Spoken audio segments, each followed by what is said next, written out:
Hello guys, আসসালামু আলাইকুম। আপনারা সবাই কেমন আছেন? আশা করি ভালো আছেন। আমিও ভালো আছি। আজকে আমি যখনই আমাদের ক্ষেতের সেখানে আসলাম, তো দেখতে পেলাম যে অনেক ধান আমাদের নষ্ট হয়ে গেছে। তো আমি তখন ভাবলাম যে আজকে বাজারে যাব এবং এই ধান গাছগুলোর জন্য ওষুধ নিয়ে আসবো। তো আমি হেঁটে হেঁটে পুরো ক্ষেতটা দেখলাম এবং আপনাদেরকে দেখলাম। তো আমি বাজারে গেলাম এবং বাজার থেকে এই দুটো ওষুধ আনলাম, এমিস্টার টপ এবং এনসিপিও। এই দুটির দাম পড়েছে সব মিলিয়ে 920 টাকা এবং এই দুটি ওষুধ খুবই কার্যকরী। তো আমি আবার বিকালবেলা ওষুধ দিতে নেমে গেলাম।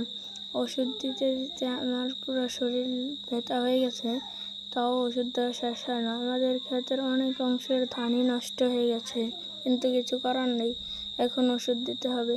তো আমাদের ক্ষেতটা যেহেতু অনেক বড়, তাই ওষুধ দিতে অনেক সময় লাগলো।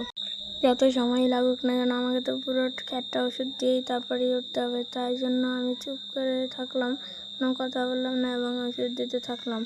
তো এইদিকে ওষুধ দিতে দিতে প্রায় সন্ধ্যার মতো হয়ে